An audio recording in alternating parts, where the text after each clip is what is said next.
Welcome to the Citrus Valley Realtors Podcast. Please welcome the Director of Education and Events, Nancy Oakley. Hi, everyone. I'm Nancy Oakley, your Director of Education and Events here at Citrus Valley Association of Realtors, and you are listening or watching our CVAR podcast, Full Zest, No Fluff, and our guest for today is Elijah Underwood from Underwood Law Firm, and we are talking about the topic of partition law or what to do when sellers disagree. First, let me introduce our guest. Elijah Underwood operates California's #1 partition law firm with experience handling partition trials and complex partition actions, including multiple properties, multifamily, industrial, commercial, and million-dollar properties. His firm has handled around 425 partitions throughout California. He is the lecturer on partitions at the California Association of Realtors and is a member of the Executive Committee for Real Property for the California Lawyers Association. He is considered by many to be the foremost expert on partition law in California. Mr. Underwood is a graduate of UC Law SF and UC Santa Barbara. Go Gauchos! Go Gauchos. Thank you for having me. Thank you so much for being here. Did I get everything in your bio? Is there anything you would like to add? Tell us a little bit more about your firm. Yeah, for sure. So I've been practicing law for close to 20 years now. Don't let my youthful visage fool you. And I was a partner in a firm and saw a need to help people in this specific situation and was getting a lot more cases like this. So I left about 5 years ago. We're coming up on our 5-year anniversary in June. And was just practicing in a room all by myself after I left the partnership. And now we're up to 20-something people spread across California. We've got offices in LA, San Diego, San Francisco, Sacramento, Orange County. And we just do one thing. We're up to 8 lawyers, although I think we're actively interviewing to add 2 more right now. And all that we do is help people who are in co-ownership situations that have soured, and we help them to escape from these bad real estate relationships. Yeah, well, man, that's a lot. 8 lawyer attorneys over how many offices? Like 6 offices across California? 5 offices. Wow. Yeah. Doing a lot. But, it's needed because we don't all disagree. We don't all agree. We disagree sometimes. And especially when it comes to situations of property and things like that, I know that can be a difficult situation to be in. And so having someone like you and your staff handle those situations for anybody out there, for us is fantastic. So let's get right into it. So explain what happens, like what are some of these situations that can happen where sellers can disagree, like maybe a couple gets divorced or someone dies, if you can kind of elaborate on that. Yeah, 100%. I'll actually start, since we're on a podcast for realtors, I'll start Yay. with a study that was published by the National Association of Realtors. Okay. And basically what it showed was that if you look at the statistics in 1980, about 45 years ago, 80-something% of people were married. But you jump forward to the 2020s, and the number is roughly half that. Only about 40% of the population is getting married. And so what has seen in this report from the National Association of Realtors is that a term called cohabitation, boyfriend and girlfriend living together, has increased dramatically. So people aren't getting married, but they're living together, and more they're buying houses together. Mm-hmm. And so whereas before we'd all get married and buy a house and do the family thing, now people they're having children, they're living together, and they're buying houses together, but they're not married. And so what has resulted is a substantial increase, at a widespread level across the country. This is not a California specific thing. It definitely happens in California, But, across the country as Americans, more Americans are buying houses with people to whom they're not married. And Right. so what I started seeing in my practice in late, 2018, 2019 was more and more of these cases of boyfriend, girlfriend bought a house together. They break up, but because they didn't get married, they can't get divorced. And so as a result, what do you do about this house? How do you solve this problem if you want to move on with your life? And, people were coming to me and they say, I own this house with my ex-boyfriend. He's not paying the mortgage. It's damaging my credit. I bought this house with my ex-girlfriend. We broke up. I got married. I have 2 kids now with my wife, and we want to buy a house for our family, but we can't qualify because I'm still on the mortgage for this house Yeah. with my ex-girlfriend from 2016 or whatever it is. So that became more and more common. And the other thing that I've been seeing a lot of, and this is, just a large scale demographic trend, is the baby boomers are, they're moving on and they're leaving a lot of property behind. And a lot of times what happens is, maybe they have a will and a trust and it says, my house in, Pasadena, or my house in Rancho Cucamonga, or my house in Riverside, I'm leaving it to, son and daughter. Well, it turns out that generally only one family can live in a house at a time. And maybe son has his family and daughter has her family. And so there's a lot of people who are saying, well, hey, I own this house with my sister. I would, they don't have the issue with the mortgage because maybe the house is paid off. But that house may be my whole inheritance. And my sister isn't, she's living there and she won't buy me out. And so basically I get no inheritance. She's taken my whole inheritance in a manner of speaking because she won't buy me out or sell the house. And so we started seeing similarly a lot of people who, they own this real estate with a family member. Maybe it's an uncle or, a cousin or somebody like that. And they wanted to get out of it. They said, this house it's a problem. It's run down and we're getting code violation notices from the city, but I don't even live there and I can't fix it up and I don't want to spend any money, but my cousin won't talk to me because they're living there and it's this whole thing. They don't want to resolve it. So this was a big issue. And then similarly during COVID, I saw this whole spate of people buying property together as an investment for like a vacation rental. So something in Tahoe, something in San Diego, something in the Santa Barbara coast, Palm Springs, buying a condo or something like that and turn it into a vacation rental. And then, life happens. Somebody's loses a job or somebody wants to invest elsewhere, or the property is just not as profitable as you thought in wherever it is in Tahoe or Palm Springs or Big Bear. And so people want to get out, but now they own real estate together and they can't agree on what to do. And so in all these situations, your boyfriend, girlfriend situation, your brother, sister situation, your, co-investor situation, the only mechanism that our laws provide to get out is something called a partition action. So tell us what that means. What is that partition action? Sure. So a partition action, as you might have guessed, comes from the word parts, right?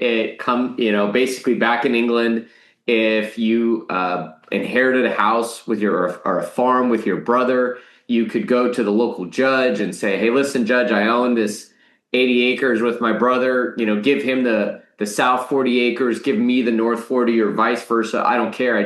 I want to farm my plot and he can farm his.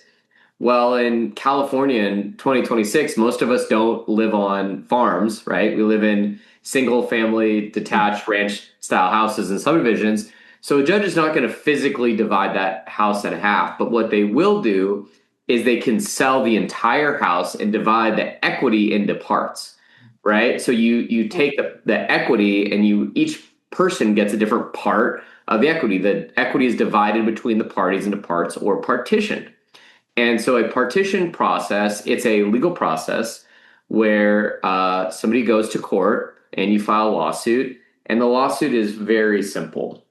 It just says, Judge, I own this property with this other person, my ex, my sister, my, investor, this real estate, and I don't want to own it anymore. It's very non-contentious. It just says, let me out. Essentially, give me an escape hatch here. And the judge will look at it and make sure that each party is an owner based on the paperwork and, things like a deed, right? And then the court will say, yeah, we're either going to let you do a buyout or have a sale occur so that you can, escape from this relationship that is soured. So basically there's these, these three steps. You ask the judge to partition the property. As they look at it, they make sure you're an owner and everything looks right. That's step one. Step two is either a sale or a buyout. And then step three is once the property is sold or there's money deposited with the court based on like an appraisal, the court will say, okay, who gets how much of the money, right? How do we divide the pie? Now that we've sold the property, we've got, a piece of pie, so to speak, a pot of money sitting with the court. How do we divide it between the parties in a way that's fair? Did somebody pay for the mortgage? Did somebody pay for a new roof? Did somebody, put in a new kitchen or a remodeled bathroom, things like that? And they'll say, okay, well, you get credit for this or you get credit for that. And they'll divvy up the money and then it's distributed so the parties can go on with their lives. Nice. What are some of the ways that people can maybe settle this where the courts aren't involved? I mean, it does sound like it's a little bit more complicated than just having a conversation, but maybe mediation is able to do it, or maybe there could be like a sit down. I'm not a person who likes to get in front of a judge or even contact an attorney for legal matters. So what would say my sister and I own a home. My mom's passed away. She gives it to us. Now we each own a part. She wants to rent. I want to sell. What can we do to have you not involved? Not much, right? Honestly, it's not only something that, well, first of all, it's a great question. And it's not only a great question, it's something that I ask all of my clients about before we let them become clients of the firm. So generally a requirement to become a client of the firm is that the potential client, the party, has made an effort to resolve this without the lawyers. So I encourage people to resolve this informally. And I've actually turned away, I can't even tell you, countless numbers of people because they said that they hadn't really tried to work it out in advance. And I said, you know what, don't become a client. Don't give me any money. Go try to work it out with, your ex or your sister or whoever the case may be and resolve it. A lot of times it's hard, right? For the same reason that people don't get a prenup.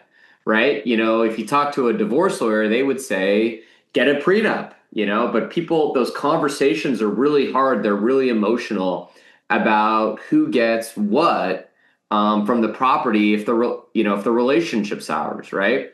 But similarly, I think an appraisal is a very valid way to begin the conversation, getting a handle on the property's value. That's the best place to start. The problem is, what happens if you agree to an appraisal and the other side says, no, I think the property is worth less or worth more? Yeah.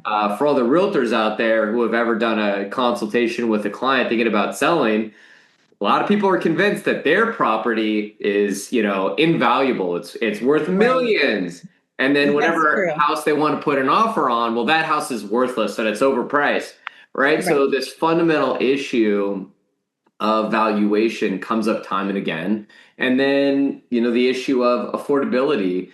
A lot of people will say, to your point, okay, well, somebody wants to sell. Maybe, a spouse lost a job or a kid's going to college. There's a need for cash to deal with the events of life. And the other side says, well, if I refi at 6.5, whatever it is now, and I have a mortgage at 2.5, and I can't afford to refi at 6.5. I can't afford the house. So I'm going to stop talking to you because I'm going to run and hide. I'm going to procrastinate, put my head in the sand and avoid, this conversation because there's some hard choices that have to be made here. But we definitely encourage mediation, not only before people become a client, but one of the things that we do from the outset is try to connect with the other party to begin a discussion about settlement. And that, listen, if you can't afford to stay in the house, well, let's sell it and let's not fight about this. And a lot of times that's successful, but not always. Yeah. Yeah. What kind of tips can you give our listeners, viewers, if they do find themselves in a situation? They've tried to talk it out, it's not working. What's next? They contact you. Yeah, I mean the biggest tip that I can give people is don't wait. What we see over and over and over again is maybe somebody can't afford the mortgage, but they're living there, and one of our clients doesn't want to pay for that mortgage because they're not living there, and then the house gets into the foreclosure process because they think, well, let's just wait, let's talk another month and another month. And after, a couple months, there's a notice of default and NOD filed and a foreclosure auction scheduled. And they come to us and they say, hey, there's a foreclosure auction next week. Can you take the case and stop it? And a lot of times, there's not much to be done because they waited too long. So, the biggest thing is don't wait. That said, if they're going to go into the action partition lawsuit, make sure that you keep good track of your receipts. If you paid for the roof, if you paid for, a remodel of the bathroom, gather the receipts, even things like credit card statements showing payments made, make sure that's all, marshaled, that's all brought in one place. So it's put together so that when it comes time to make those claims in the partition, that's ready to go. And the third is, at least try to have as discussed, a rational discussion with the other side and, make the efforts, but give them deadlines to respond. Don't let them say, oh, well, I'll get around to it, in the fall or the winter. And now, we're in a bad situation, give them a deadline. It doesn't have to be tomorrow at, 8 a.m. It can be, how about a week from now? At noon on a Wednesday, I need a response from you. This is a problem that I need to get some help with to solve. So those are the three big tips that come to my mind with the cases that I see. So don't wait. Yeah. Start right away. Save your receipts so you know what each party has contributed, and then hold each other accountable to deadlines. I think that's right. Yeah, be in a constructive way. In a constructive way. Yeah. Because I know that talking about these things and actually having a plan in place and getting things done, you do need to have deadlines. There are deadlines for certain things that happen. So I know, as in everybody knows, and our realtors know, that in every transaction there's deadlines. And so this is just as important as well as those realtor deadlines. This is very much important to keep those deadlines in place so that things can move forward and both parties can have a resolution. So awesome. Okay. So any final thoughts that you can give us, any other information that you can share with our listeners and viewers about this process or about you, or maybe some fun examples, like some, fun examples of things that have happened? No names, we don't want to know, but any tidbits or things that you can give us about this process and this situations.